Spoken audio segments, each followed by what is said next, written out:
Entre nós temos o nosso amigo, parceiro, um irmão, pastor Renato Estêncio. Ele, além de professor universitário na Faculdade de Teologia lá no UNASP, São Paulo, é alguém apaixonado também por ensinar e partilhar a palavra de Deus. Tem prontamente recebido por diversas vezes convites para participar de encontros como esse, partilhando um pouquinho da palavra de Deus e também da história da igreja. Ele é um especialista com doutorado em história da igreja e está aqui conosco para a gente aprender um pouquinho mais a respeito da nossa história. Ele é casado com a professora Ellen, tem 2 filhos, o mais velho de 23 anos, o mais novo de 20 anos. É uma família bonita e vai participar hoje dando o primeiro momento agora, o primeiro seminário. Vai falar um pouquinho sobre a história da igreja e ao longo do dia seremos também abençoados com a presença dele. Amigo, que Deus o use mais uma vez. Amém. Bom dia a todos. Bom dia. Eu queria agradecer ao pastor Vitelmo pelo convite, pastor Júnior e demais colegas, pastor Gerson, que é um colega de ministério no Centro de Pesquisas aqui da Bahia. Eu queria reconhecer de forma muito especial o empenho, o esforço para vocês organizarem esse evento. E eu quero dizer a vocês que são líderes da igreja aqui na Bahia, que esse evento trará muita bênção e benefícios para essa igreja, em nome de Jesus. Vai trazer, vocês verão, o tempo há de revelar isso. O tempo há de revelar. Vir à Bahia para mim é sempre uma alegria. Agora, vir à Bahia para passar frio é diferente. Eu chego aqui na Bahia na quinta-feira à noite e estou com frio. Onde é que eu estou? Daqui a pouco o pastor Vitelmo vira para mim e fala: você está na Suíça da Bahia. Eu falei: que negócio de Suíça é esse, rapaz? Sabia que tinha Suíça na Bahia, não? Esse é o nosso Brasil. Louvado seja Deus pelo Brasil, viu? Amém. É um país maravilhoso. Bom, eu tenho 50 minutos, eu não quero me delongar. Eu vou convidar você agora a tomar a palavra de Deus, a Bíblia. Abra sua Bíblia em Hebreus capítulo 13. Hebreus capítulo 13 e o verso 7. Abram todos a palavra do Senhor e vamos começar lendo 2 textos da palavra. Hebreus 13 e o verso 7. Para introduzirmos a mensagem desta manhã.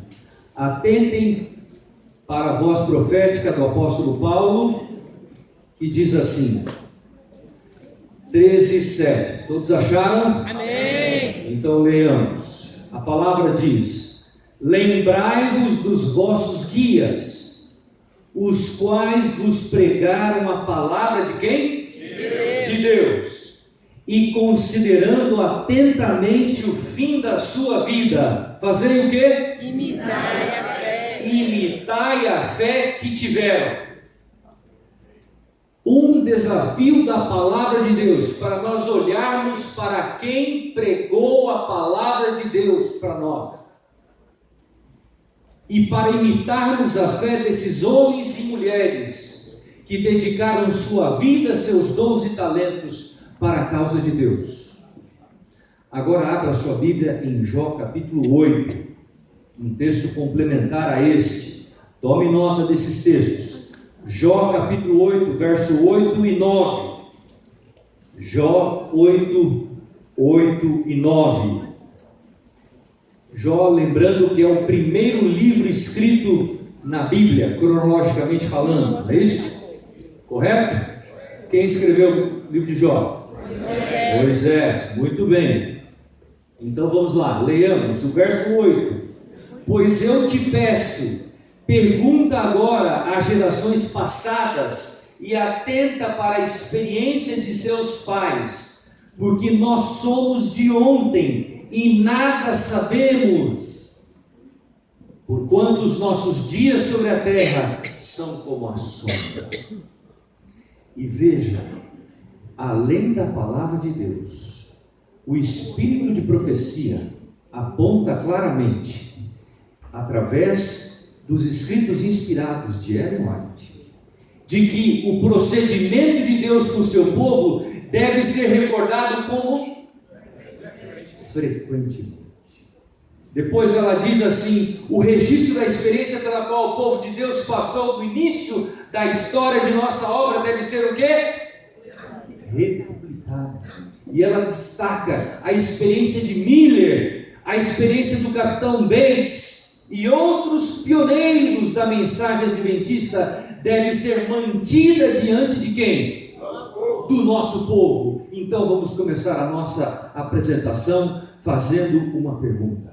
Eu vou agora tratá-los como meus alunos, ok? Quem é esse personagem que está na tela? Ah, muito bem. Que ano ele nasceu? Vamos ver. Quem sabe? Valendo um brinde. Que ano ele nasceu? 1782. Aí está. E morreu em 1849, 5 anos depois do grande desapontamento. Miller era de uma família batista. Ele era o filho mais velho de uma família de 16. Ele tinha 15 irmãos. Ele era o 16º. Família simples, pobre, mas ele tinha uma característica. Ele era ávido pelo conhecimento. Por onde ele passava, ele procurava uma biblioteca. Passava por uma cidade, ia à biblioteca pública para ler os livros e ter conhecimento. E Miller passou vários anos, obviamente recebendo uma influência espiritual de sua mãe, e o seu avô também era um pastor. Agora, detalhe importante, amigos: Miller passou por vários capítulos. Ele entrou, saiu do movimento batista, depois retornou ao movimento batista. Nós conhecemos um pouco essa história em 1816, quando ele foi convidado para pregar um sermão. Ele fundou o movimento, ele estudou a Bíblia por 2 anos seguidos, 1816, 1817, e em 1831 ele começou a pregar a verdade, e ele começou a pregar depois, estudando a palavra de Deus, e ele fundou um movimento chamado Movimento Millerita, e ele pregou a verdade para cerca, com seus auxiliares, ele chegou a pregar a verdade para cerca de 500 mil pessoas só na América do Norte. O que pouca gente sabe dentre os adventistas é que Miller não foi o único indivíduo usado por Deus para pregar sobre a volta de Jesus ao redor de 1844. Como ele chegou 43, 44. Essa foi a conclusão que ele chegou após estudar o livro de Daniel, capítulo 8, versículo 14, que é a certidão de nascimento da igreja adventista. O que diz lá, 8,14? Até 2.300 partes em manhãs do santuário é a certidão de nascimento da igreja adventista. Daniel, capítulo 8, Apocalipse, capítulo 10. E assim, quando Miller estudou e ele pregava esta mensagem, ele se correspondia com 75 outros pregadores ao redor da terra que estavam pregando a mesma mensagem que ele pregava na América do Norte. E queridos, a mensagem era uma só. O tom da mensagem era: Jesus está voltando.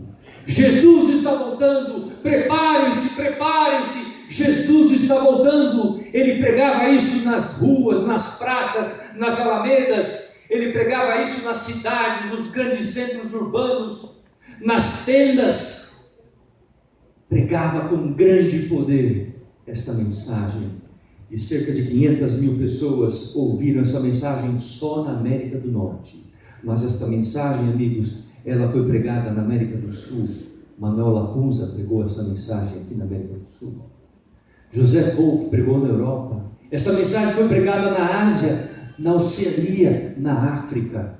essa verdade foi conhecida de todo mundo. Por quê? Porque Deus quer salvar a quantos? Todos. A todos. Deus quer salvar a todos. Muito bem, vamos em frente. Vamos ao nosso segundo personagem. Quem é esse personagem? Opa, quem que é? José Bates, aí está. Ele era conhecido como o Capitão Bates. E pouca gente sabe daquilo que eu vou falar. O Capitão Bates passou por essas bandas aqui, não foi, pastor? Sabia disso? Ele passou por Belém do Pará, ele passou por João Pessoa. Pastor Gerson, ele passou por Salvador, você sabe? Passou por Salvador. Em 1828, com seu navio mercador, ele navegava o seu navio à vela e passou pelo Brasil, passou pelo Rio de Janeiro, deu a volta lá no Estreito de Magalhães e subiu para o Chile, Peru e foi lá para cima. Olha a coragem desse homem. E sabe o que Deus fez com esse homem? Deus simplesmente usou ele para ser um dos principais fundadores da Igreja Adventista do Sétimo Dia. Amém. É interessante falar porque Miller foi adventista, mas Miller não foi adventista do sétimo dia. José Bates foi usado por Deus para ser um dos pioneiros fundadores da Igreja Adventista. Ele foi a primeira pessoa a receber a mensagem do sábado. E ele também já praticava a mensagem do quê? De saúde. Já vivia a mensagem de saúde antes de conhecer a verdade da Igreja Adventista. É isso? Assim que temos aí o grande José Bates. Quem é o próximo colega que está aí na tela? Quem é esse? Tiago White. Importante. O nome dele em inglês é James, que é Tiago Springer White. Ok? O seu bisavô, ele veio naquele navio dos peregrinos que chegou às margens lá de Massachusetts em 1620. O seu bisavô veio com aqueles peregrinos, aqueles primeiros 100 e poucos personagens que estavam naquele navio. E Tiago White é conhecido como o grande líder da história da igreja. Ele basicamente ajudou a fundar todos os segmentos que temos na igreja. Ele ajudou a fundar a primeira sede da revista Review and Herald, que foi a primeira editora da nossa igreja. Agora olhem isso aqui, o que ele ajudou a fundar, à direita em cima. A primeira sede da Associação Geral, olha como é que era, em 1863. A igreja começou assim, bem pequenininha, humilde. Olha o tamanho desse edifício hoje, pastor Júnior. Olha como que a igreja começou. Em 63, nós pregávamos o evangelho em uma língua só. Hoje nós pregamos o evangelho em mais de 1000 línguas e dialetos. Em 1863, nós estávamos representados em apenas um país, os Estados Unidos. Hoje nós estamos representados em 216 países. Amém.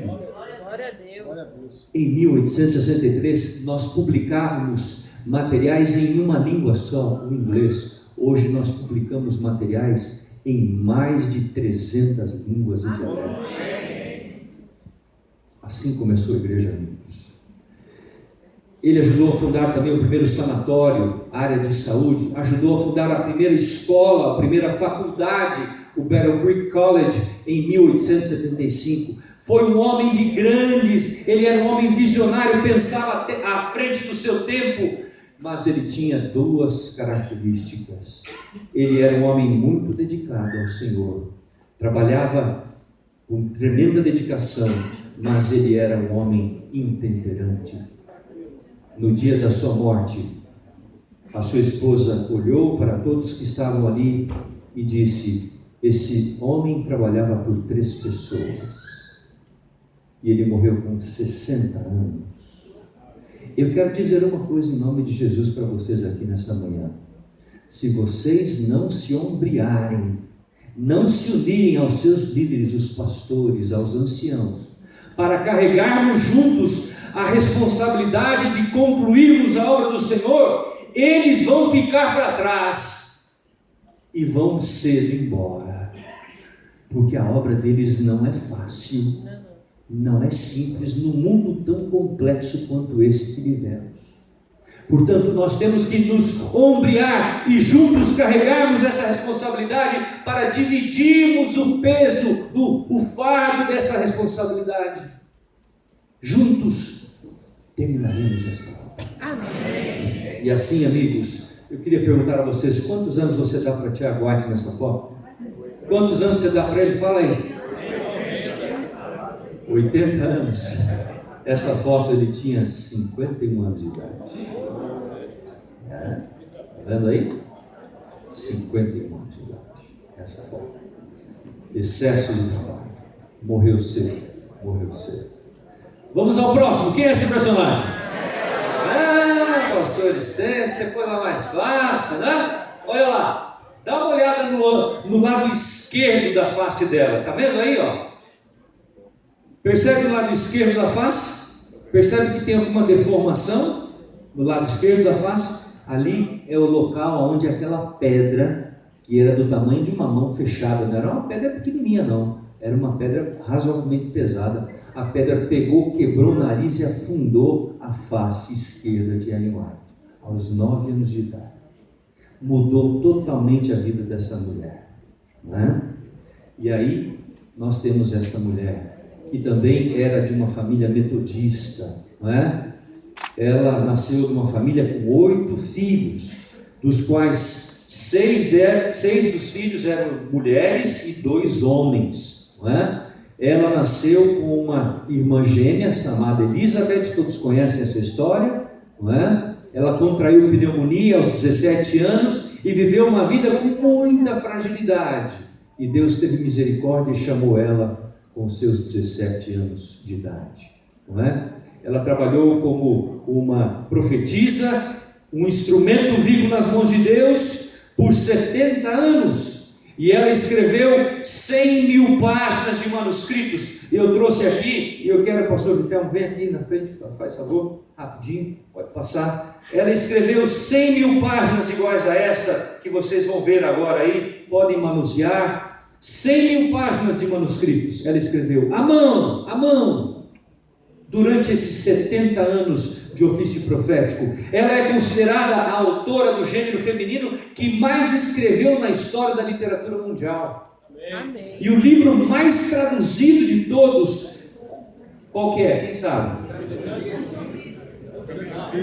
O livro mais traduzido de todos, eu carrego comigo aqui, ó. Caminho a Cristo. Traduzido em mais de 165 línguas e dialetos. Nenhum livro escrito por uma mulher foi traduzido em tantas línguas e dialetos. Esse aqui, Caminho a Cristo. Esse livro tem conduzido muitas pessoas aos pés de Jesus Cristo, não é? Recentemente ela foi, essa imagem está um pouquinho distorcida, mas esse instituto que você está vendo aí, Smithsonian, é um dos institutos mais sérios dos Estados Unidos, e eles fizeram uma pesquisa com as 100 mais importantes celebridades da história americana. Olha bem, os 100 mais importantes personagens da história americana, e quem está lá entre os 100? Ellen White. Ela conta entre as 100 mais importantes celebridades desse país famoso, Estados Unidos da América, não é isso? Muito bem, aí está a primeira foto do casal. Olha que coisa bonita. Eles se casaram em agosto de 1846, no dia 30, não é? 11 anos depois fizeram a primeira foto. Mas pastor, por que não fizeram a foto no dia do casamento? Porque foto naquela época, filho, era para pouca gente. Olha lá, hein?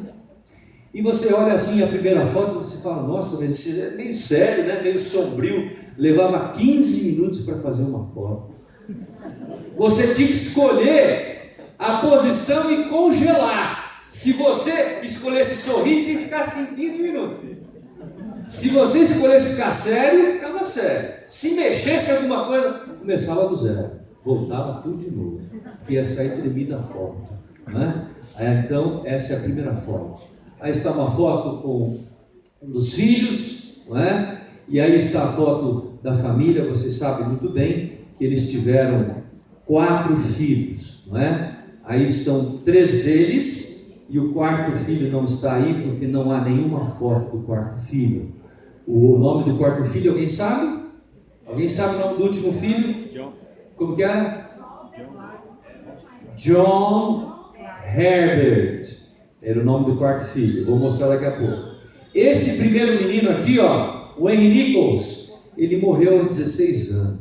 Né? Há uma história bonita sobre esse garoto que cantava, tinha uma voz melodiosa, a sua mãe usava nos apelos para poder fazer apelos nas suas pregações, e assim então, esse garoto com 16 anos, ele contraiu a pneumonia e depois a tuberculose, e um dia ele chamou o papai e mamãe para sentarem juntos com ele e disse: papai, mamãe, quando eu morrer, eu quero pedir para vocês 2 coisas. No dia da minha morte, não chorem, não chorem.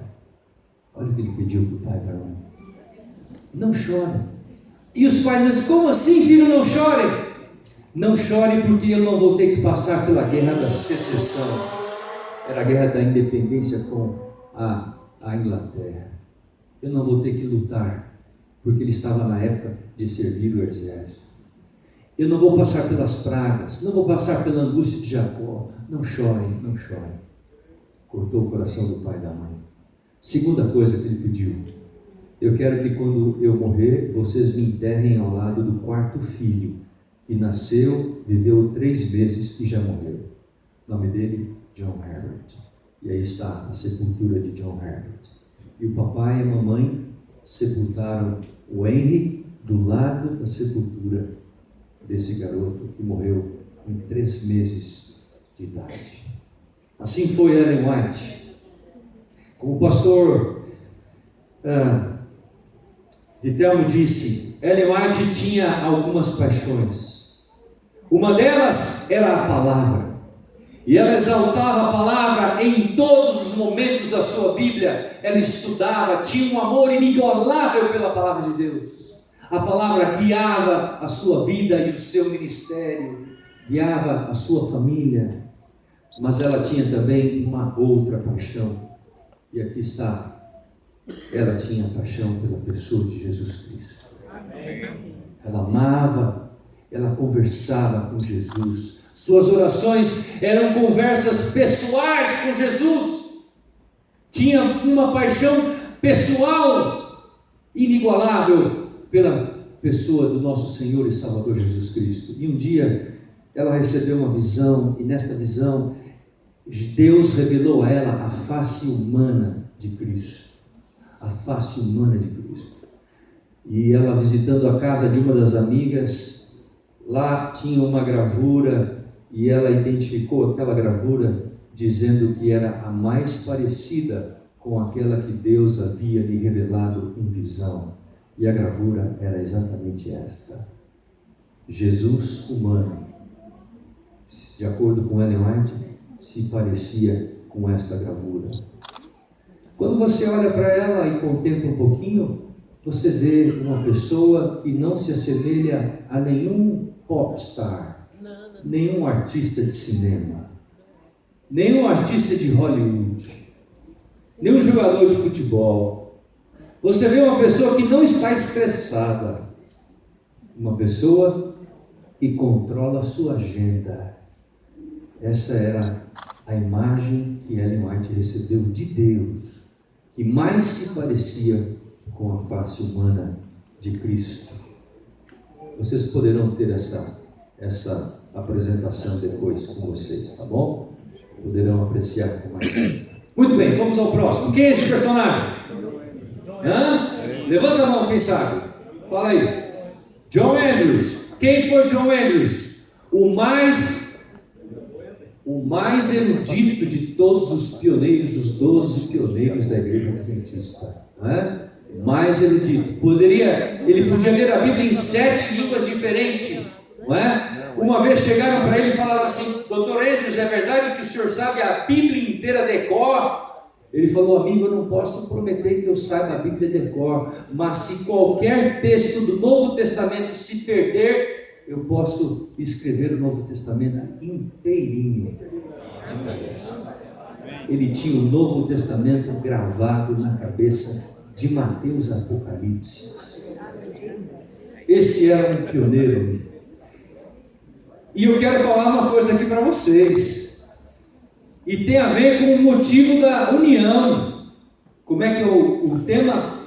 Todos pela palavra, não é isso? Sabe como é que era conhecida a igreja adventista no início dos seus primórdios ali, em 1844, 45? Sabe como que nós éramos conhecidos? O povo da Bíblia, o povo da palavra, porque nós éramos amantes, conhecedores da palavra. Nós éramos todos pela palavra, assim éramos conhecidos como pioneiros quando surgiu o movimento adventista, não é? John Andrews foi o primeiro missionário oficial a ser enviado para terras estrangeiras. Ele foi trabalhar na Europa em 1874. Guardem essa data, em abril de 1874, né? Quem é esse pioneiro? Agora eu vou apertar vocês, hein? Quem é esse pioneiro? Quem falou? Quem falou? Irã Edson? Levanta a mão. Você está matando tudo, rapaz. Irã Edson, olha lá. É ele mesmo. O que você lembra de Irã Edson, hein? A história do quê? Do milharal. Agora eu vou fazer uma pergunta para vocês. Vamos ver quem vai responder. Dia 22 de outubro. Que dia da semana foi o dia 22 de outubro? Quem sabe? Segunda-feira. Não. Que dia da semana foi? Quem falou terça-feira? Exatamente, terça-feira. O dia 22 de outubro foi uma terça-feira. E na terça-feira a gente conhece que houve o quê? Um grande desapontamento. Mas olha como que Deus é tremendo. No dia seguinte, que era o dia 23 de outubro, portanto era uma quarta-feira, Deus apareceu a esse homem e lhe deu um pequeno insight. Ele estava andando naquele milharal e ele viu uma cena. Deus mostrou a ele uma cena. Jesus Cristo se levantando do seu assento, saindo do lugar santo e entrando no lugar santíssimo. No dia seguinte ao desapontamento. Olha como Deus cuida do seu povo. Deus vela e cuida do seu povo. Deus ajudou o povo a entender o que havia acontecido no dia 22 de outubro de 1854. Rapidamente, quem é esse personagem? Uriah Smith, nota 10. Uriah Smith foi o mais versátil de todos os pioneiros, não é isso? Ele foi o mais versátil, ele tinha grandes talentos, ele foi escritor, ele foi teólogo, ele foi professor, foi revisor, editor, guarda-livros e foi inventor. Mas aos 12 anos de idade, esse garoto teve uma experiência que marcou a sua vida para sempre. Porque quando ele tinha 4 anos de idade, ele contraiu uma ferida na coxa, aqui na parte da frente da coxa. E essa ferida nunca curou, nunca se curou. E aos 12 anos a ferida estava saía um cheiro fétido daquela ferida. E aí um dia a mãe levou ele ao médico e o médico disse: a senhora quer um filho vivo sem uma das pernas ou quer um filho morto com as 2 pernas? A mãe disse: eu quero um filho vivo sem uma das pernas. Isso aconteceu em 1844. 1844. O garoto tinha 12 anos. E aí, pegaram aquele garoto Urias e levaram até a casa da mãe dele. Não havia cirurgia, não havia mesa cirúrgica, não havia anestesia, não havia nada disso. O médico chegou e falou: nós vamos ter que resolver o problema aqui. Coloque ele sobre a mesa. Puseram ele sobre a mesa da cozinha da casa dele. E o médico disse: mãe, vai doer muito, nós vamos ter que dar algo para ele. E ela perguntou: o que você vai dar para ele? Nós temos que dar alguma bebida alcoólica de alto grau, de alto teor alcoólico. A mãe disse: ele nunca colocou uma gota de álcool na boca e não vai ser hoje que ele vai colocar. Pode proceder, porque Deus vai cuidar dele. Ela foi no seu quarto, cortou um pedaço de cobertor, fez uma mordaça, enrolou, colocou na boca do filho e disse: filho, quando estiver doendo, morda bem forte. E aos 12 anos de idade, o médico arrancou um serrote da sua mala, uma serra, e a sangue frio, ele passou a serra naquele garoto, na perna daquele garoto, e cortou aquele cancro da perna daquele garoto. Costurou, e aquele menino sobreviveu. Pela graça e misericórdia de Deus. E ele se tornou o mais versátil de todos os pioneiros da igreja, sem uma das pernas. E ele inventou a prótese mecânica. Ele inventou uma prótese de madeira balsa, bem fininha, com o molejo no calcanhar, molejo no joelho, e quando ele andava pelas ruas de Battle Creek, ninguém dizia que ele não tinha uma das pernas, de tão perfeito que era a sua prótese mecânica. E ele ganhou muito dinheiro com isso. Por quê? Porque ajudou outras pessoas, e ele pegava o recurso e investia para abençoar a igreja na pregação do Evangelho. Assim foi Elias Smith, amigos. Foi um grande pioneiro, Além disso, ele trabalhou na Review and Herald. Quem é essa mulher? A mulher que trouxe a verdade do sábado. Como era o seu nome? Raquel Preston, ou Raquel Oates, não é isso? Esse era o nome dela, né? Ela era da igreja metodista em princípio, e depois ela apresentou a mensagem do sábado para José Bates, que era milerita. Um dia ela ouviu o Bates pregando, e Bates pregava e falava que eles tinham a verdade completa, e ela falou: escuta aqui, vocês falam que tem a verdade completa, mas vocês não guardam o sábado. E Bates falou: então me mostra o sábado aí. E ela mostrou o sábado na Bíblia, e Bates passou a observar o sábado. Depois Bates falou do sábado para o casal White, Tiago e Ellen White, e depois o sábado se tornou uma realidade, uma das doutrinas mais apreciadas da igreja adventista do sétimo dia. Amém. Assim veio a verdade. Quem é esse primeiro indivíduo? Foi o primeiro presidente da Associação Geral. Seu nome? John Byton, primeiro presidente da Associação Geral em 1863. Ele também era de um lar metodista, não é? E a sua filha foi Martha Byton, a primeira professora de uma escola família em 1853. Pastor Byton foi o primeiro presidente da Associação Geral, né? Em 1863. Ele serviu como pastor por 35 anos à igreja adventista. Agora, quem é esse personagem? Vamos ver aí. Quem é esse personagem? Dá uma olhada no tamanho da barba dele, olha aí. Vai até o umbigo, né? Agora, como é que é o nome desse personagem? Alguém sabe? Quem é professor aqui? Vamos ver, professora ou professor? Vamos lá, levanta a mão aí, pessoal.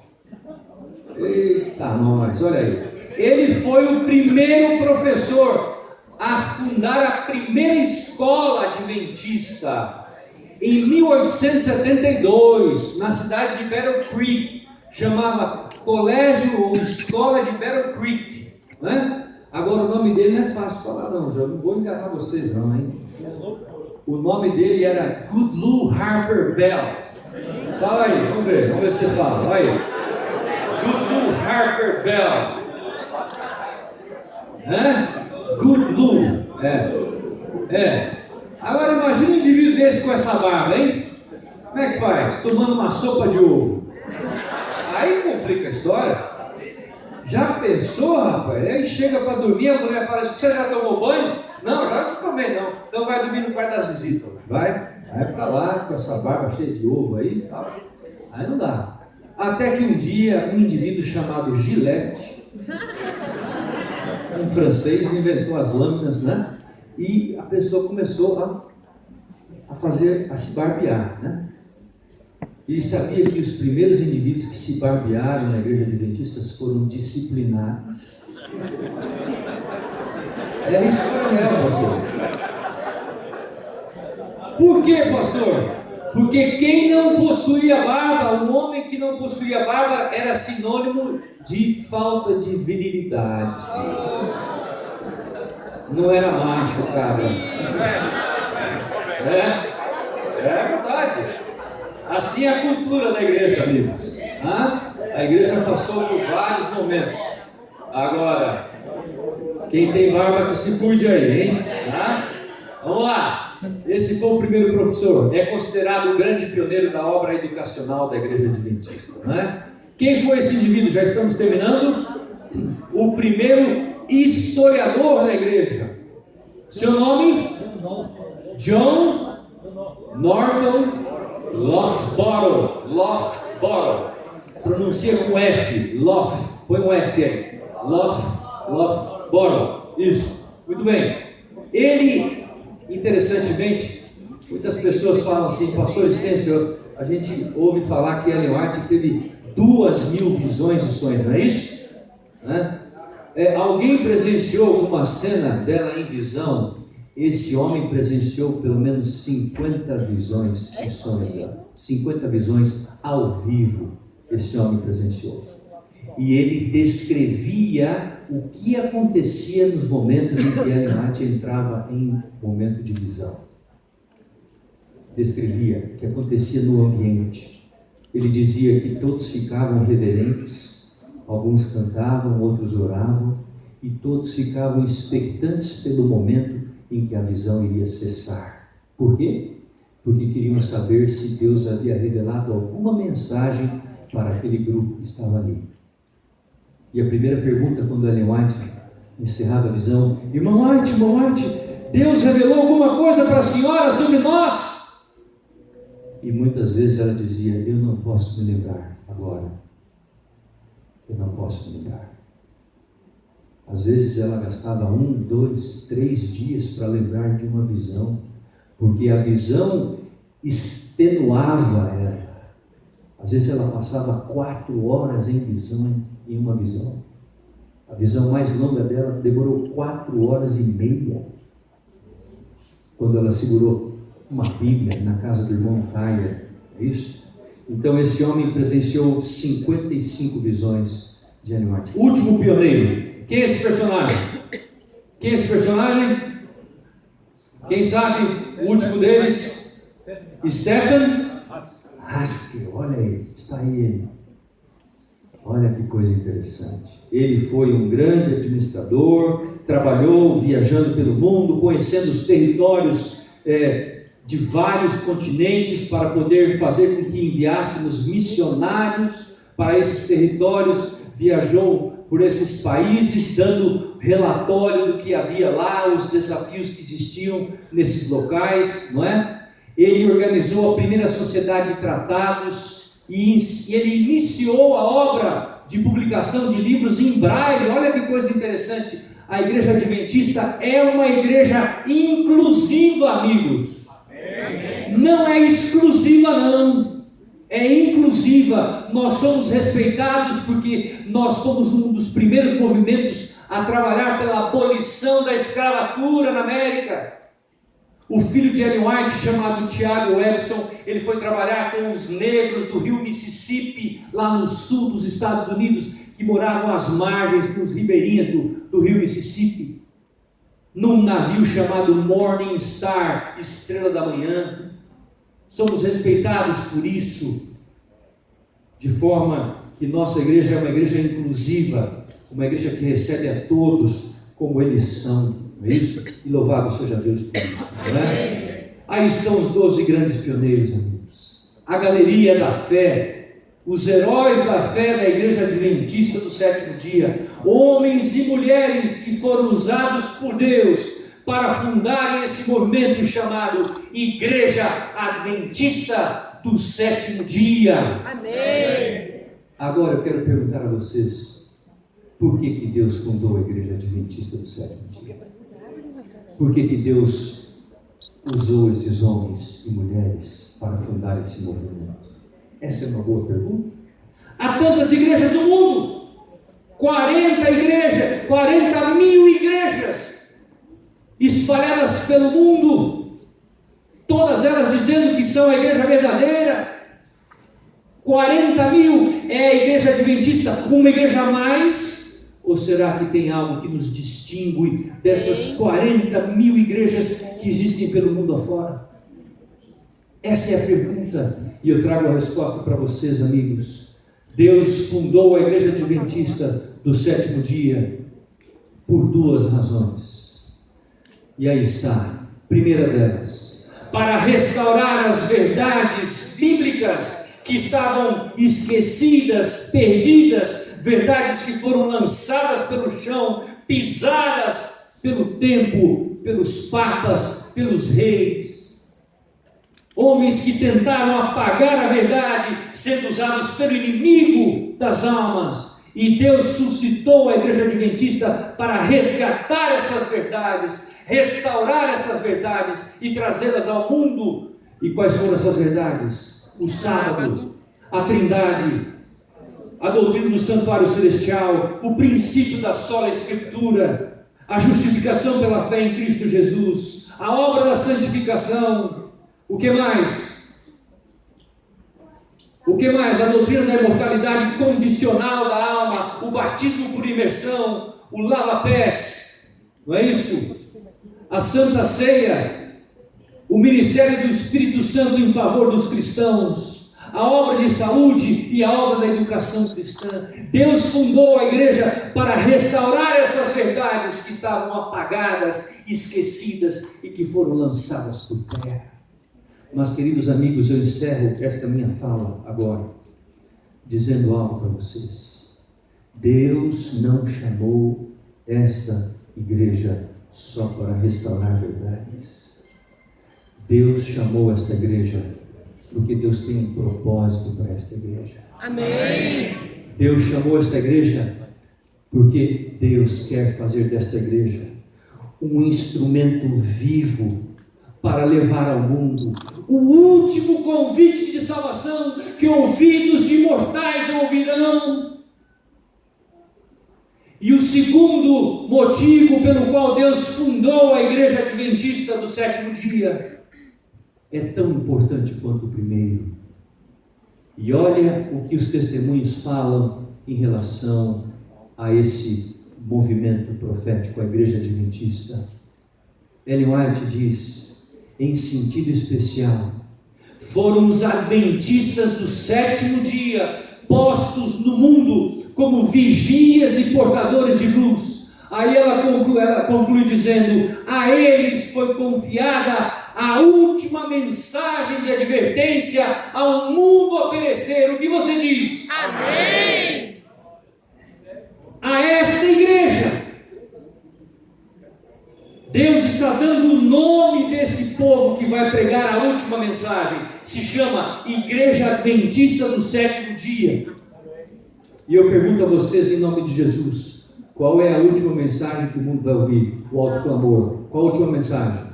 Apocalipse 14, 6 a 12. A tríplice mensagem.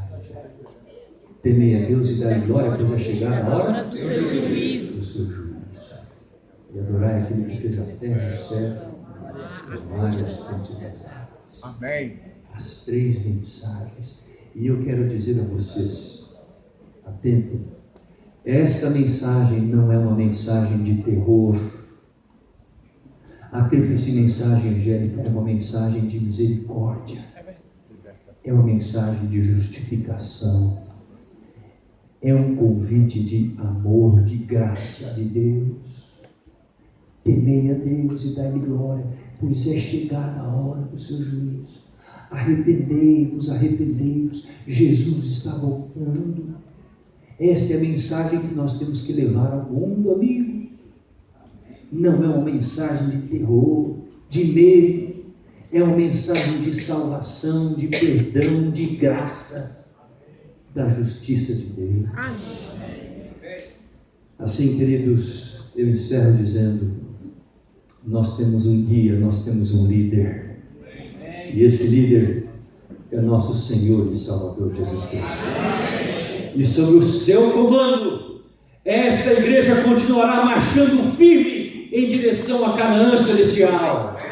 E todos aqueles que seguirem a voz do Mestre estarão seguros. Todos aqueles que seguirem os conselhos da palavra de Deus, todos aqueles que seguirem os conselhos dos testemunhos de Deus, estarão firmes e seguros por ocasião da segunda vinda de Cristo. Amém.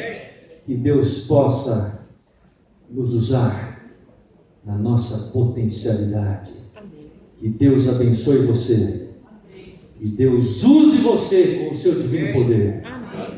E que você seja um instrumento vivo para anunciar, pregar e abreviar a volta do nosso Senhor Jesus Cristo nesta terra. Que Deus abençoe a todos. É meu desejo e a minha oração. Amém.